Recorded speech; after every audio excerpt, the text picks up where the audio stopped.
నేను తగ్గవలసిన్నది, ఆయన హెచ్చవలసి ఉన్నది అన్నాడు. ఈ మాట అట్టుకుని ఓసారి నా దగ్గర ఒక ఆయన అన్నాడు, ఏమని తెలుసా, యేసువారు తగ్గవలసి ఉన్నది, ఇంకొక ఆయన హెచ్చవలసి ఉన్నది అన్నాడు. ఎవరు తగ్గాలట అంటే యేసువారు తగ్గించి యేసువారి కంటే గొప్పవాడు ఎవరైనా ఉన్నాడు అక్కడ? ఆ విషయంలో మాకు చాలా డిస్కషన్ అయింది అక్కడ. కానీ ఆ ఇంటోళ్ళ గురించి మేము వదిలేసి రావాల్సి వచ్చేది. దేవునికి స్తోత్రం, హల్లెలూయా. ఏదో కార్యక్రమంలోకి వెళ్ళాం, భోంచేటకి వెళ్ళాం, ఏదో వాక్యం చెప్పినప్పుడు ఏదో సందర్భాన్ని పట్టుకుని ఇలా చెప్పడం మొదలెడితే ఇక నేను ఆ ఇంటి వారి గురించి దెబ్బలాడటం మానేసి, గట్టిగా మాట్లాడటం మానేసి, పోనీ మీ స్వామి సావంటే మా స్వామి గతవని వచ్చేసాడు. నమ్మితే దేవునికి స్తోత్రం చెప్పాడు, హల్లెలూయా. నేనంటే యేసు వారి యొక్క స్థితిని తగ్గించేటువంటి ఎవరైనా సరే, యేసు వారిని దైవత్వాన్ని కొండదీసేవాడు ఎవరైనా సరే అబద్ధ ప్రవక్తే. యేసు వారి కంటే అధికుడు మరొకడు, ఆయన నామం అన్ని నామముల కంటే హెచ్చైన నామము. నమ్మిన వారు దేవునికి స్తోత్రం చెప్పండి, హల్లెలూయా. ఆయన నామము కంటే హెచ్చైన నామం మరొకటి లేదా. యేసు వారి యొక్క దైవత్వమును అంగీకరించిన వాడు, యేసు వారి దైవత్వమును అంగీకరించకుండా యేసు కంటే గొప్పవాడిగా చెప్పుకునేవాడు అబద్ధ ప్రవక్త, దొంగ బోధకుడు. సంఘము వాడి స్వరమును గ్రహించి తన సేవకుని యొక్క లేదా తన కాపురి యొక్క, తన ప్రధాన కాపురి యొక్క, యేసు వారి యొక్క స్వరమును వినగలగాలి. నమ్మునోళ్ళు దేవునికి స్తోత్రం చెప్పాలి, హల్లెలూయా. నేంటాను సంఘముగా ఉన్నటువంటి మనము యేసు స్వరమును విందుముగాక, ఆయన మాటలు విందుముగాక. ఎక్కడ దొరుకుతాయి ఆయన మాటలు? ఎక్కడ వినబడతాయి ఆయన స్వరము? ఆయన వాక్యములో వినబడతాయి. దేవునికి స్తోత్రం, హల్లెలూయా. జాగ్రత్తగా వినండి, ఆయన స్వరమును మనం వినాలి, మెల్లడి స్వరమును మనం వినాలి, ఆయన హృదయాన్ని మనం గ్రహించగలగాలి. అందుకే బైబిల్ అంటాడు, దావీదు అంటాడు, నా హృదయానుసారణ అంటాడు. దావీదుకు నిత్యమైన కృపను దేవుడు చూపించాడు. ఏ కృప అది? నిత్యమైన కృపను దావీదుకు చూపించాడు. కారణం ఏంటి తెలుసా? దావీదు దేవుని యొక్క హృదయాన్ని గ్రహించినటువంటి వాడు. నమ్మిన వారు దేవునికి స్తోత్రం. నేనంటాను, ఎంతమంది మీలో దేవుని యొక్క హృదయాన్ని గ్రహించగలుగుతున్నారు? ఎంతమంది మీరు దేవుని యొక్క హృదయానుసారంగా జీవించగలుగుతున్నారు? అంటాడు, నా గొర్రెలు నా స్వరం వింటాయి, అవి నన్ను వెంబడిస్తాయి. ఆయన స్వరమును వింటే సరిపోదా, రెండవది ఏం చేయాలి? ఆయనను వెంబడించడం అంటే ఏంటి? వెంబడించడం అంటే ఇంగ్లీషులో ఫాలోవర్స్ అంటారు. ఫాలోవర్స్ అంటే అర్థం ఏంటి? అనుకరించేవారు. అనుకరించడం అంటే వాళ్ళు ఎలా ఉన్నారో మనం అలాగ ఉంటామే. చూడండి, చాలామంది పిల్లలు ఇలా కట్టనని ఏమనుకోకండి, ఎవరిని ఉద్దేశించి కాదు. పిల్లలకి ఇంచుమించు 30 సంవత్సరాల లోపు ఉన్నవారికి ఒక పిచ్చి ఉంటుంది. ఏంటంటే సినిమా హీరోల్ని ఫాలో అవటం పిచ్చి. వీడి అభిమాన హీరో ఎవడైనా ఒక సినిమా తీశాడు అనుకోండి, అభిమాన నటి ఎవరైనా ఒక సినిమా తీశారనుకోండి, ఆ సినిమాలో ఆ హీరో లేకపోతే ఆ యొక్క విలనో లేకపోతే వీడు అభిమానించేటువంటి నటుడు ఎవరైతే ఉన్నాడో ఆ నటుడు ఎలాగైతే డ్రెస్ చేశాడో, ఈ రేపు నుంచి వీడు సినిమా రిలీజ్ అవడం పాప మర్నాడు మొదలెడేది. ఆయన కాక పిల్లకేసుకున్నాడా, ఆ రోల్కి సరిపడా పిల్లకుండాలి. ఉదాహరణ చెప్తాను, ఆ నటనలో ఆ స్టోరీలో ఆ హీరోకి పిల్లకుండాలి. హీరో కాక పిల్లకట్టుకున్నాడా, చచ్చాడు. ఈయన చూడలేక సావాలి మనం. ఇక మళ్ళీ ఇప్పుడు దాకానే మళ్ళీ ఇంకో సినిమా వచ్చే వరకు ఇది పిల్లక తీయడం మనం చూడలేక సావాలి. అదో పెద్ద కర్మ మనకి. అందులో కాక హీరో గూడు పైకెట్టో గూడు కింద కట్టాడా, ఇంకా అయిపోయింది మన సీన్. ఇంకా వీడు బాగున్న వాడు గూడు పక్కెట్టి నడుస్తాడు. కారణం ఏంటి? అనుకరిస్తున్నాడు. వాడు అభిమానించేవాడిని మనం తప్పుపట్టద్దు. Let them be. ఎలా ఉండవండి, వాళ్ళు అనుకరిస్తున్నారు. నేనంటాను, వాళ్ళ సినిమా హీరోల్ని అనుకరిస్తూ వాళ్ళు బతుకుతున్నారు. Let them. నేనంటున్నాను, మరి మీరెవరిని అనుకరిస్తున్నారు? మీకు కూడా వీరలు ఉన్నారా? ఎక్కువ శాతం మగవాళ్ళకు ఉండరు, కానీ ఆడవాళ్ళకి ఫేవరెట్లు ఉంటావు.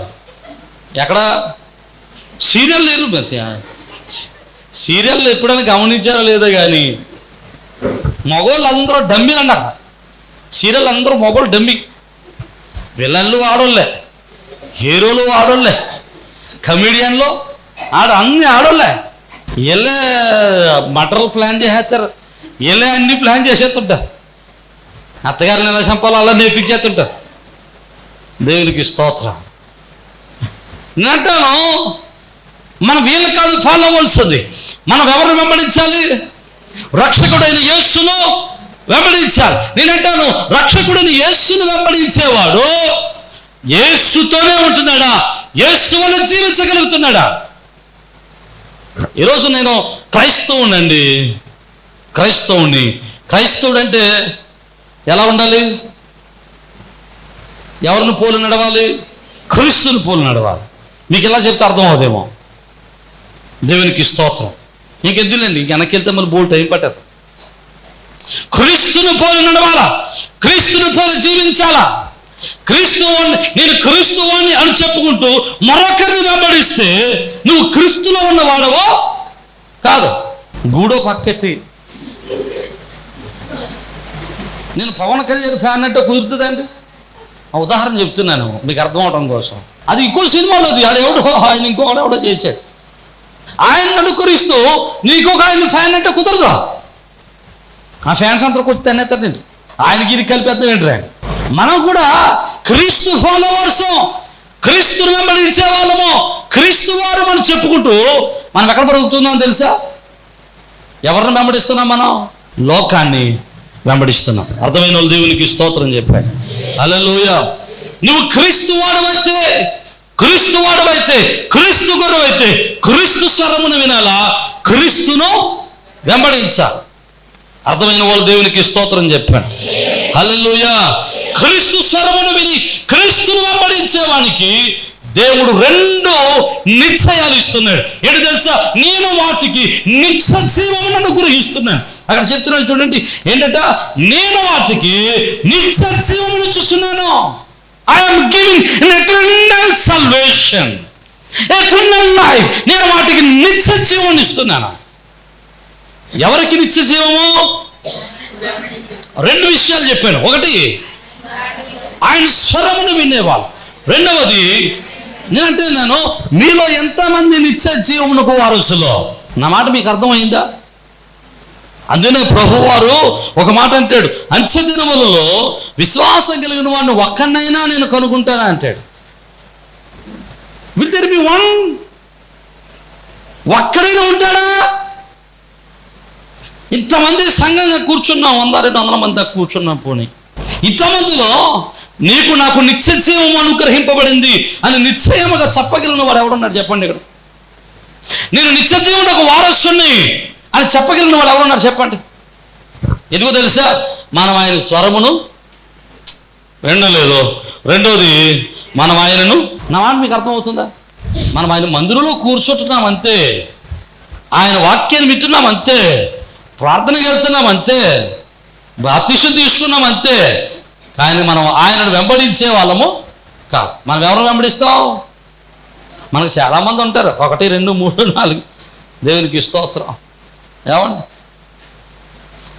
ఇంటికాడ ఉన్నప్పుడు ఒకరిని అనుకరిస్తాం, ఇంటికాడ బయట ఉన్నప్పుడు ఇంకొకరిని వెంబడిస్తాం. ఏమండి, చదువుకునే వాళ్ళలో ఒకరిని వెంబడిస్తాం, పని చేసేటప్పుడు ఇంకొకరిని వెంబడిస్తాం.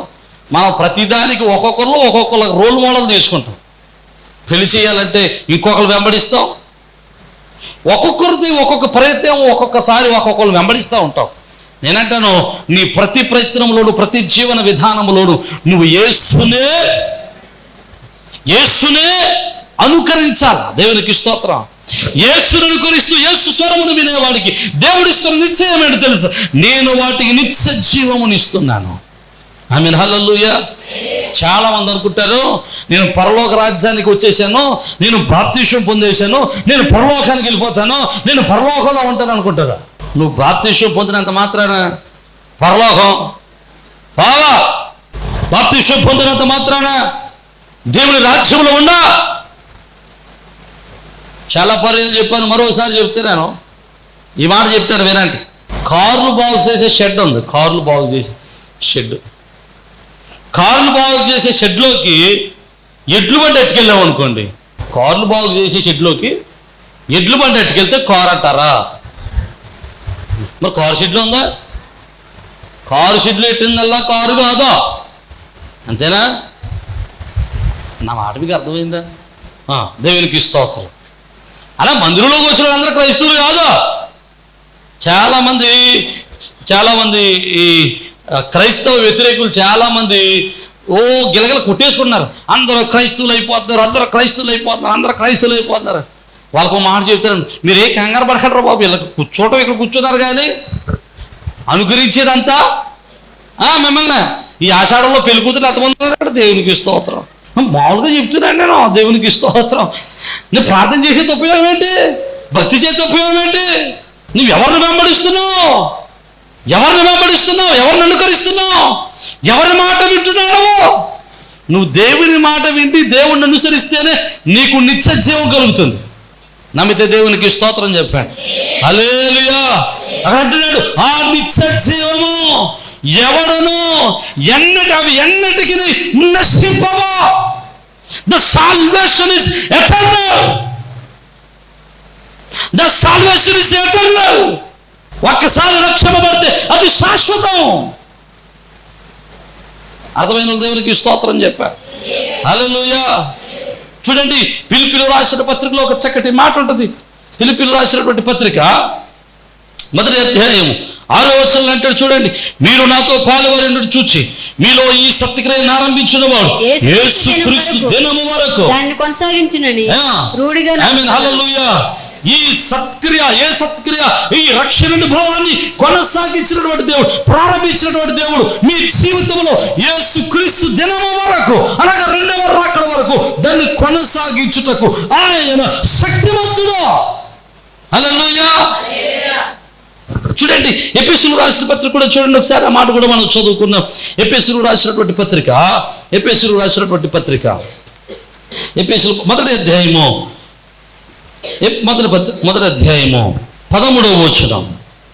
మీరును సత్యవాక్యమును అనగా మీ రక్షణ సువార్తను విని క్రీస్తునందు విశ్వాసం ఉంచి వాగ్దానం చేయబడి ఆత్మచేత ముద్రింపబడి. ఎలాగట? మీరు అంటున్నాడు, మీరు సత్యవాక్యమును అనగా రక్షణ సువార్తను విని క్రీస్తునందు విశ్వాసం ఉంచి వాగ్దానము చేయబడిన ఆత్మచేత మీరు ముద్రింపబడ్డారా? నమ్మను దేవునికి స్తోత్రం. You are sealed by the Holy Spirit. మనం ఆత్మచేత ముద్రింపబడ్డాం. ఇక ఆత్మచేత ముద్రింపబడిన మాటల నుండి బయటకు లాగగలిగిన శక్తి మరి దేనికి లేదు. నేనంటాను, అసలు మనం ముద్రింపబడ్డామా?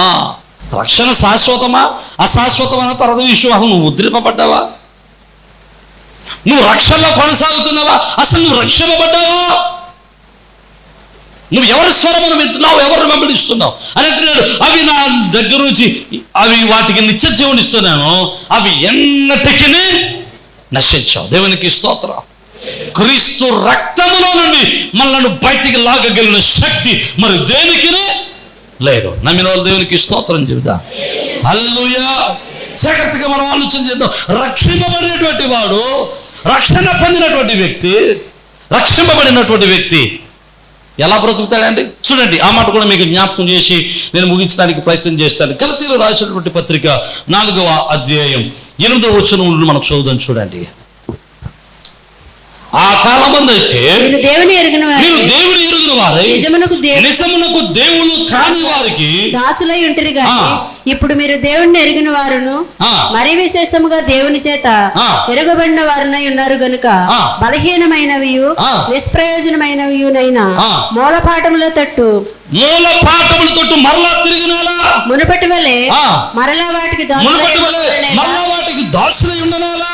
మీరు దినములను మాసములను ఉత్సవకాలములను సంవత్సరములను ఆచరించుచున్నారు. మీ విషయమై నేను పడిన కష్టము వ్యర్థమైపోవునేమో పడుచున్నాను. ఆమేన్. హల్లెలూయా. ఎలాగట? మీరు ఒకప్పుడు దేవుళ్ళు కాని వారిని నమ్మారు, ఒకప్పుడు వాటిని వెంబడించారు, కానీ ఇప్పుడు దేవుణ్ణి ఎరిగారు. నిజమైన దేవుణ్ణి తెలుసుకున్నారు. అలా నా మాట వినాలి అందరూ. నిజమైన దేవుణ్ణి తెలుసుకున్నారు, నిజమైన దేవుని నుండికి వచ్చారు. మీరు దేవుని తెలుసుకున్నారు, దేవుని చేత మీరు ఎరుగబడ్డారు. అయితే మీరు దేవుళ్ళకి వచ్చిన తర్వాత ఇక నిష్ప్రయోజనమైనటువంటి మూలపాఠాల బయట ఎందుకు తిరుగుతున్నారు? వాటిని ఎందుకు చేయాలనుకుంటున్నారు? అక్కడ పౌలు గారు అంటాడు, మీ విషయమే నేను పడినటువంటి కష్టము వ్యర్థమైపోతుందేమో. దాని అర్థం ఏంటి? అసలు నువ్వు రక్షణ అనుభవంలోనికే రావడం లేదు. మీకోసం పడ్డ కష్టం దేవుని తెలుసుకుని కూడా రక్షణలోనికి రాలేకపోతున్నారు అంటున్నాడు. అర్థమైతే దేవునికి స్తోత్రం, హల్లెలూయా. ఇక రక్షణ పొందినవాడు ఇక మునుపటి విషయాలలో చూడడానికి వీలు. అంటాడు మాసాలు, దినాలు, సంవత్సరాలు, అమావాస్యలు అయ్యి అనవసరం, అవి మీకు చెందినవి కాదు. నమ్మిన దేవునికి స్తోత్రం, హల్లెలూయా. నేనంటాను, మనం పొందుకున్న రక్షణ శాశ్వతమే. అసలు నువ్వు రక్షణ పొందావా? నువ్వు అసలు నిత్య జీవం పొందుకున్నావా? అసలు నువ్వు దేవుని యొక్క చెప్పుజాతలోకి వచ్చావా? ఆయన రెక్కల క్రిందకి వచ్చావా? అక్కడ అంటాడు కదా 10వ అధ్యాయంలో మనం చూడండి, 10వ అధ్యాయంలో అంటాడు కదా, ఎవడును వాటిని నా చేతుల నుంచి అపహరింపడు. దేవునికి స్తోత్రం. ఎలాగట? ఎవడు కూడా నా చేతిలో వచ్చి వాటిని అపహరింపడు. That no one can snatch him out of my hands. ఎవడు నా చేతిలో వచ్చి బయటికి లాగలేడంటే అంతటి గట్టి రక్షణ. అంతే కాదు, దట్ సెకండ్ ఆయన అంటాడు, నా తండ్రి చేతిలో నుండి ఎవడను వాటిని. 2 ప్రొటెక్షన్స్ ఉన్నాయండి విశ్వాసకి. The 2 layers of the protection. ఒకటి, గొర్రెల కాపరి, ప్రధాన కాపరిగా యేసు వారి యొక్క సంరక్షణ. రెండవది తండ్రి యొక్క సంరక్షణ. అది the 2 layers of the protection a believer should have. ఆయన 2 ప్రొటెక్షన్ లేయర్స్ అని దేవుడు ఇచ్చాడు మనకి. ఈ 2 లేయర్స్ దాటి మన దగ్గర నుంచి రక్షణ దూరం చేయగలిగిన సమర్థత ఎవరికి లేదు. అర్థమైన దేవునికి స్తోత్రం చెప్తా, హల్లెలూయా. కానీ మీకు మంచి మాట చెప్తాను, చివరికి మాట, రక్షణ మీ దగ్గర నుంచి ఎవడు దూరం చేయలేడు, కానీ మీరు పోగొట్టుకోవచ్చు. ఎలాగా? ఒక మంచి మాట చెప్తా. ఆదాము అవ్వలకి దేవుడు నిత్య జీవాన్ని ఇచ్చాడు. నిత్య జీవం అంటే మరణం లేదు వాళ్ళకి. ఎవరికి? ఆదాము వాళ్ళకి మరణం లేదండి. కానీ సాతాను చాలా పర్యాయాలు ప్రయత్నం చేశాడట వాళ్ళిద్దరిని ఎలాగైనా మోసం చేయాలి. అబ్రహాం అంటాడు, ఆదాము మోసగింపబడలేదు, కానీ స్త్రీ మోసగింపబడింది అంట. అంటే ఆదాము కూడా చాలాసార్లు ట్రై చేశాడు, అవలేదు. అవ్వమ్మ దగ్గరకు వచ్చాడు. అవ్వమ్మ దగ్గరకు వచ్చేసి, అవ్వమ్మ ఇదిగో పళ్ళు తినేయి ఆయన పట్టుకుని నోట్లో కుక్కేలేదు. పళ్ళు తినని కుక్కేలేదు, నోట్లో కుక్కేలేదు. చేళ్ళు కాళ్ళు చేతులు కట్టేసి ఆ పళ్ళు అట్టుకొచ్చి నోట్లో పెట్టేసి మీరు తిన అని కరెక్ట్ కుక్కేలేదు. అలా చేయలేడు, అపవాది చేయలేడు. కానీ అపవాది ఏం చేశాడు తెలుసా? పండు తినేటట్టు ప్రేరేపించాడు. ఈరోజు నేనంటాను, ఎప్పుడైతే ఆ పండు తినడం మొదలెట్టాడో, పండు తిన్నారో వెంటనే వారి మీదకి ఏమొచ్చింది? శాపం, మరణం వచ్చింది. మరణం వచ్చింది. నేనంటాను, అపవాది నిన్ను ప్రేరేపిస్తాడు. ఎలా ప్రేరేపిస్తాడు? ఎంత దేవుణ్ణి నమ్ముకుంటే మాత్రం ఆషాఢంలో పెళ్ళి కూతురు ఇంటి ఉంటుందా? నా భార్యని ఆషాఢం పెట్టలేదు, మా మదలు ఎక్కడ ఉంది కదండి, దేవునికి ఇస్తావు అని నేనంటాను. మీరు పాస్ట్ గారు అంటే, మీరు పాస్ట్ గారు కాబట్టి అంటాడు. పాస్ట్ గారికి విషం పాయాసం అయిపోద్దా? చెప్పట్లేదండి. అవుతుందా? అవుదా? ఎవరికైనా ఒకటే. నేనంటాను, వాస్తు నన్ను ఏం చేయనప్పుడు మిమ్మల్ని ఏం చేద్దా? దెయ్యం నన్ను ఏం చేయనప్పుడు మిమ్మల్ని ఏం చేద్దా? సాంప్రదాయాలు నన్ను ఏమి చేయనప్పుడు మిమ్మల్ని ఏం చేద్దా? అర్థమవుతుందా మీకు? అపవాది మీ చెవి దగ్గరే ఉంటాడు ఎప్పుడు. అయ్యో నిజమే అనగానే అంతే.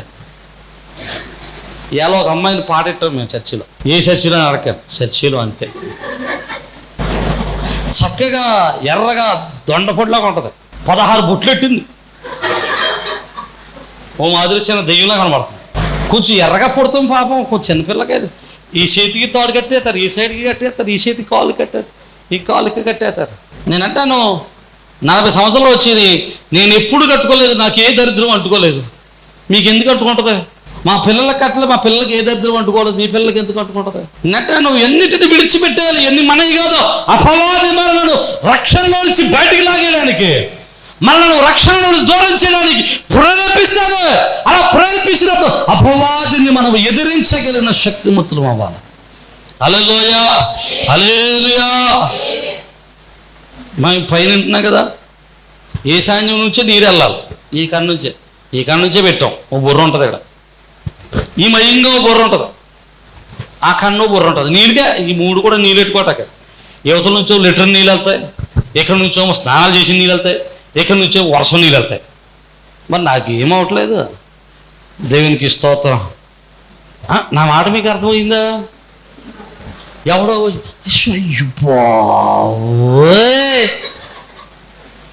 అంటాడా అంటే సచింది గొర్రె, దాడు ఎవడో కాదు, దెయ్యం అన్నమాట. దెయ్యం పట్టుడు వస్తాడు దగ్గరికి, అపవాది చేత పీడిపబడినోడు వస్తాడు దగ్గరికి. వాడు వచ్చి నీకు అన్నీ నేర్పిస్తూ ఉంటాడు. అంటాడు, నువ్వు రక్షణ పొందుకోగలిగితే, నువ్వు నిజముగా రక్షణ పొందితే, ఆ రక్షణ నీ దగ్గర నుంచి దూరం చేయగలిగిన శక్తి మరెవరికి లేదు. నమ్మిన దేవునికి స్తోత్రం చెప్పాను. Hallelujah. Until unless you lose that, నువ్వు దానిని పోగొట్టుకునే వరకు, నీవు దేవునిలో నిలిచున్నంత కాలం ఆ రక్షణ నువ్వు ఎప్పటికీ కోల్పోవు. నమ్మిన దేవునికి స్తోత్రం చెప్దామా? హల్లెలూయా. ఈ రోజున నీ మాట చెప్పమండి, శాశ్వతమైన కృపను చూపిస్తున్నటువంటి దేవుడు, శాశ్వతమైన ప్రేమను చూపిస్తున్నటువంటి దేవుడు. ఆయన అంటాడు, నా గొర్రెలు నా స్వరమును వింటాయి, నా గొర్రెలు నన్ను వెంబడిస్తాయి. ఆయన గొర్రెలు ఆయన స్వరమిని విని ఆయనను వెంబడించేటువంటి గొర్రెలకు ఆయన నిత్య జీవాన్ని ఇస్తున్నాడు. నిత్య జీవం ఎలాంటిదంటే శాశ్వతమైన నిత్య జీవం. దేవునికి స్తోత్రం. శాశ్వతమైన నిత్య జీవం. ఆ నిత్య జీవం నుంచి మనం ఎవరు దూరమో చేయలేరు. అంతేకాదండి, ఆయన ఈ భూమి మీద మనం ఉన్నంత కాలము the God is given 2 layers of the protection. ఆయన 2 విధాలైనటువంటి సంరక్షణలో మనల్ని నడిపిస్తున్నాడు. ఒకటి, ప్రధాన కాపురైన దేవుని క్రీస్తు వారి సంరక్షణలో ఉంటున్నాం. అంతేకాదు, ప్రధాన కాపురి తండ్రి అయినటువంటి దేవుని యొక్క ఆయన చేతుల కింద మనం ఉంటున్నాం. దేవునికి స్తోత్రం. అలాంటి సంతృప్తి అయినటువంటి, సమృద్ధి అయినటువంటి రక్షణ, శాశ్వతమైన రక్షణ, శాశ్వతమైన కృప ప్రభు మనందరికి అనుగ్రహించి తన మహిమలో బలపరచునుగాక. తల ఉంచండి, ప్రార్థన చేద్దాం.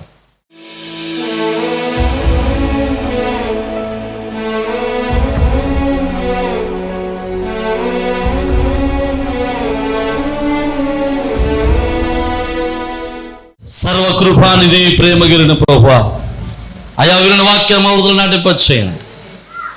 అయా మేము ఏం నమ్ముతాం అది జరుగుతుందన్నాం. మీ రక్షణ శాశ్వతమైనదని మేము నమ్ముతున్నాం. మీ కృపను అనుగ్రహించమని అయా యువతని నిత్య జీవమునకు మమ్మల్ని వారసులు చేసి దాన్ని శాశ్వతపరిచినందుకు నీకు స్తోత్రాలు. అయా యువతండ్రి నాయన, ఇంకా రక్షణ లేని వారికి రక్షణ అనుగ్రహించి నీ కృపల బలపరిచి నిన్ను వెంబడించే మనుషులుగా, అయ్యా నిన్ను వెంబడించే గొర్రెలుగా, నీ స్వరమును విను గొర్రెలుగా వారి హృదయాలు మీరు మార్చి మీరు మహిమ పొందవని, వారి కుటుంబంలో ప్రతి అవసరాలు మీరు తీర్చి మీరు మహిమ పొంద, వారి శ్రమలలో దుఃఖంలో మీ అవసరాలను తీర్చండి ప్రభువా. వారి అవసరాలు మీరు తీర్చండి. వారి కుటుంబంలో సంతోషాన్ని మీరు దాయిచ్చారు, వారి కుటుంబంలో నెమ్మది మీరు దాయిచ్చారు. నీ కృపాక్షేములు చేత ఆదరించి మీరు మహిమ పొంది ఆత్మలు స్థిరపరచమని యేసు పరిశుద్ధ నామమును బట్టి మనం స్తుతించుచు అడిగి వేడుకొనుచున్నాము మా పరమ తండ్రి. ఆమేన్. ప్రభునందు ప్రియ సజీవ స్వరం అనేటువంటి యొక్క వర్తమానాన్ని వింటున్నటువంటి మీ అందరికీ ప్రభునాన్ని బట్టి శుభాలు. మీ గృహాలలో మీతో కలిసి ఈ విధంగా ప్రభువును ఆరాధించడానికి ప్రభు ఇచ్చిన సమయాన్ని బట్టి ప్రభువుని స్తుతిస్తూ ఉన్నాను. ప్రతిదినం మీరు వీక్షిస్తున్న ఈ వర్తమానాలను బట్టి మీరు ఆశీర్వదింపబడుతున్నారని మేమెంతగానో ప్రభునందు ఆనందిస్తూ ప్రభువును స్తుతిస్తూ ఉన్నాం. మీరు ఇస్తున్నటువంటి ప్రతి మెసేజ్, లేకపోతే మీరు ఇస్తున్నటువంటి ఈ యొక్క ప్రోత్సాహం దేవుని పనులు మమ్మల్ని ఎంతగానో బలవంతులు చేస్తూ ఉంది.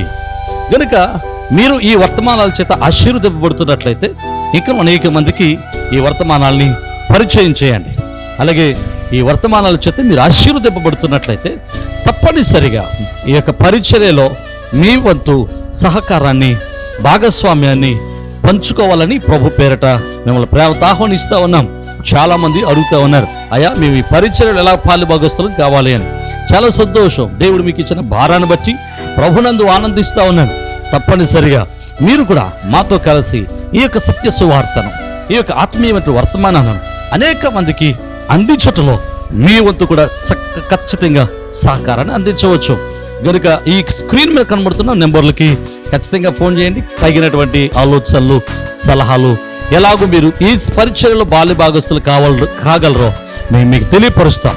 అలాగే మీరు ఈ వర్తమానాల చేత ఆశీర్వదింపబడుతున్నట్లయితే, ఒకవేళ మీరు ఇప్పటి వరకు ఏ సంఘానికి వెళ్ళని వారైతే, ఏ మందిరానికి అటెండ్ కాని వారైతే తప్పనిసరిగా మిమ్మల్ని మా మందిరానికి, మా సహవాసానికి ప్రేమతో ఆహ్వానిస్తూ ఉన్నాం.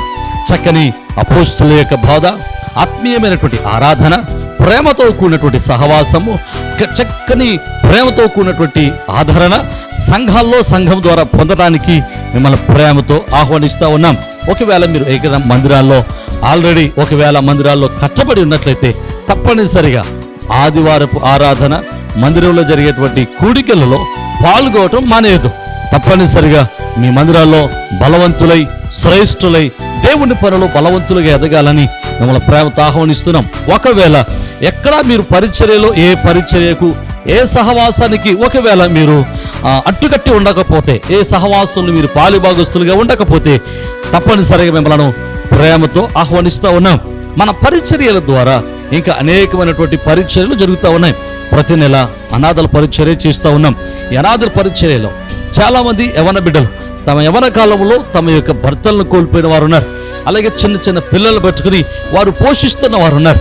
వారిని పోషించడానికి దేవుడు మాకు ఇచ్చినటువంటి ఆలోచన బట్టి ప్రతి నెల కొంత సహాయాన్ని చేస్తున్నాం. ఇంకా ఆ సహాయాన్ని అనేక మందికి పంచాలని ఆశపడుతూ ఉన్నాం. ఇలాంటి దేవుని పరిచర్యలో మీరు కూడా మీ యొక్క సహకారాన్ని ప్రేమతో అందించవచ్చు. అలాగే ప్రతి నెల సెకండ్ సాటర్డే మన మందిరంలో చిన్న పిల్లల ప్రోగ్రాం జరుగుతుంది. ఇది ప్రతి నెల జరుగుతూ ఉంది. మీరు కూడా మీ పిల్లలు దేవునిలో ఆత్మీయంగా బలపడాలని ఆశపడితే తప్పనిసరిగా మీ పిల్లల్ని ఆ యొక్క చిన్నపిల్లల ప్రోగ్రానికి, కింగ్డమ్ చిల్డ్రన్స్ అనేటువంటి ప్రోగ్రానికి మీ పిల్లలు కూడా ప్రోత్సహించండి. తప్పనిసరిగా పంపించండి. ఉదయం 9 గంటల నుంచి 4 గంటల వరకు చక్కని పాటలు, చక్కని కథలు, చక్కని ఆరాధన, దైవభక్తి, అలాగే విశ్వాసంలో వారిని బలపరచడానికి ఎంతో మేము తోడ్పడుతూ ఉన్నాం, వారిని బలపరుస్తూ ఉన్నాం. అది మీ పిల్లలకు ఆత్మీయంగా బలపడడానికి, విశ్వాసాలు బలపడడానికి ఎంతగానో దోహదం చేస్తూ ఉంది. తప్పనిసరిగా ఈ పరిచర్యలో మీరు కూడా పాలుభాగస్తులై ఉండాలని ప్రభు పేరిట మనం చేస్తున్నాం. అలాగే ఇండియా ప్రేయర్ లీగ్ అనేటువంటి ఒక ప్రార్థనా సహవాసాన్ని నడిపిస్తూ ఉన్నాం. మిమ్మల్ని కూడా ప్రేమతో ప్రార్థనా సహవాసంలోనికి ప్రేమతో ఆహ్వానిస్తూ ఉన్నాం. తప్పనిసరిగా మీరు ఫోన్ చేయండి, తగిన విషయాలన్నీ మీతో పంచుకుంటా.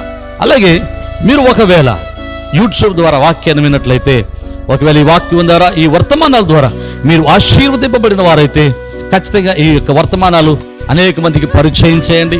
ఈ యొక్క వర్తమానాలని మీరు అనేక మందికి పరిచయం చేసి ఈ యొక్క పరిచర్యలో మీరు కూడా తప్పనిసరిగా పాలుభాగస్తులు కావాలని, పరిచర్యలో మీరు కూడా తప్పనిసరిగా చేతులు కలిపి దేవుని యొక్క రాజ్య వ్యాప్తిలో, ప్రయాసలో మీరు కూడా మాతో కలిసి రావాలని ప్రేమతో ఆహ్వానిస్తూ ఉన్నాం. ఒకవేళ మీరు రావాలి అనుకుంటే తప్పనిసరిగా మీ విషయాలు మాకు తెలియపరచండి. మీ కొరకు, మీ కుటుంబాల కొరకు, మీ బిడ్డల కొరకు మేము అనునిత్యం ప్రార్థన చేస్తున్నాం. ప్రభు కృప మీకును, మీ కుటుంబాలకును, మీ బిడ్డలకును ఎలా తోడై ఉండి మిమ్మల్ని స్థిరపరిచి ఆదరించును గాక. ఆమేన్.